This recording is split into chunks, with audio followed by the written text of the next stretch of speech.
Bismillahirrahmanirrahim. Assalamualaikum warahmatullahi wabarakatuh. Seperti mana yang kita semua sedia maklum bahawa ibadat haji merupakan rukun Islam yang kelima, yang mana umat-umat Islam yang berkeupayaan, yang memenuhi syarat-syaratnya wajib mengerjakan haji. Dan haji merupakan satu ibadat yang mempunyai banyak tekanan, sama ada secara fizikal atau secara mental. Ini ialah kerana jemaah haji akan berkumpul di satu tempat, dalam masa yang singkat dengan bilangan yang ramai. Setiap tahun 3 juta hingga 4 juta manusia akan berhimpun di Tanah Suci Mekah dan dalam masa seminggu. Dan bukan saja mereka berhimpun, tapi mereka bergerak daripada satu tempat ke satu tempat, daripada Mekah pergi ke Arafah, daripada Arafah ke Mina, daripada Mina balik ke Mekah dalam masa 3 atau 4 hari. Jadi kita bayangkan betapa tekanan ataupun stres yang akan dihadapi oleh jemaah haji. Jadi untuk kesempurnaan jemaah haji bukan saja kita kena belajar tentang cara-cara melakukan haji dengan sempurna, tetapi kita perlu menjaga kesihatan kita. Kerana kesihatan yang baik akan membantu kita menjalankan kerja haji dengan baik dan akan lebih menyempurnakan ibadat haji kita.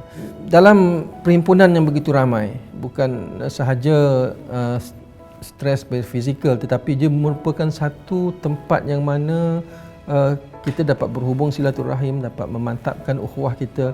Tetapi di samping itu juga perhimpunan yang ramai boleh menyebabkan berlakunya penularan penyakit berjangkit.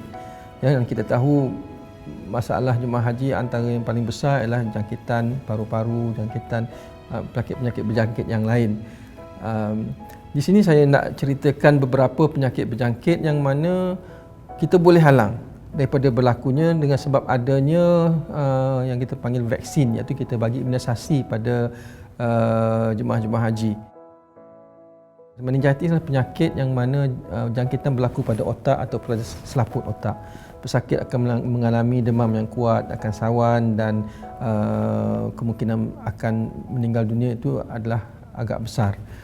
Meningococcus ini boleh dihalang dengan vaksin. Dan ini telah menjadi satu kemestian untuk mereka-mereka yang akan menunaikan haji, kerana vaksin meningococcus telah diwajibkan oleh Kerajaan Arab Saudi, yang mana sesiapa yang tidak mengambil vaksin tersebut tidak akan dapat visa untuk mengerjakan haji atau umrah. Sebelum tahun 2000, sebelum tahun 2000 terdapat wabak penyakit meningococcus ini yang hampir 1,000 orang lebih telah dijangkiti kuman tersebut dan ramai yang telah meninggal dunia. Bukan itu saja, bahkan mereka yang tidak berpenyakit, tidak dapat penyakit ini, mereka boleh membawa balik kuman mereka. Dan ada kajian menunjukkan bahawa daripada 6 orang, 1 atau 2 orang jemaah haji yang bawa balik kuman tersebut dan boleh disebarkan pada penduduk-penduduk di tempat dia. Jadi hasil daripada imunisasi yang diwajibkan oleh Kerajaan Arab Saudi, sekarang ni kita jarang mendengar jemaah-jemaah haji mendapat jangkitan meningococcus tadi.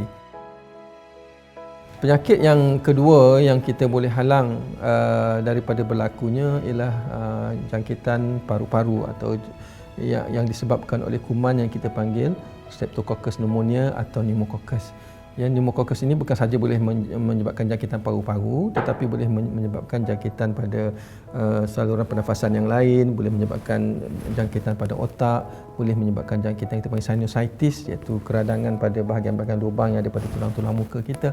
Jadi dengan kita mengambil vaksin, penyakit ini boleh, jangkitan kuman pneumococcus ini boleh terhalang. Pneumonia merupakan penyebab utama kemasukan jemaah-jemaah haji ke ward, sama ada ward tabung haji ataupun hospital-hospital Arab Saudi, ya.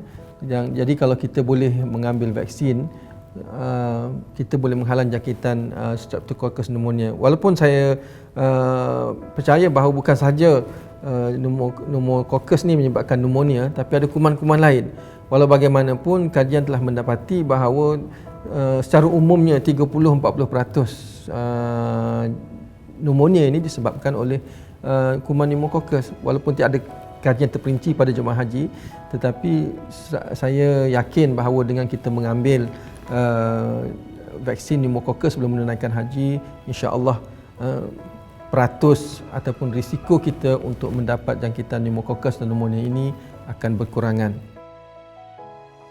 Influenza ini adalah satu virus yang boleh biasanya menyebabkan demam, sesama, batuk-batuk, dan demam, sesama, batuk-batuk ini merupakan terlalu kerap berlaku. Benda yang terlalu kerap berlaku semasa musim haji, dan kita telah buat kajian beberapa tahun yang lepas, 95% lebih jemaah haji Malaysia mendapat gejala-gejala batuk, demam atau tersema ni. Satu peratus yang sangat tinggi, dan kita pun sedia maklum tentang perkara itu. Jadi walaupun kita tidak tahu berapa banyak gejala-gejala tersebut atau simptom-simptom tersebut disebabkan oleh influenza, tapi saya rasa dengan kita mengambil vaksin influenza, sekurang-kurangnya boleh mengurangkan peratusan ataupun mengurangkan keterokan kita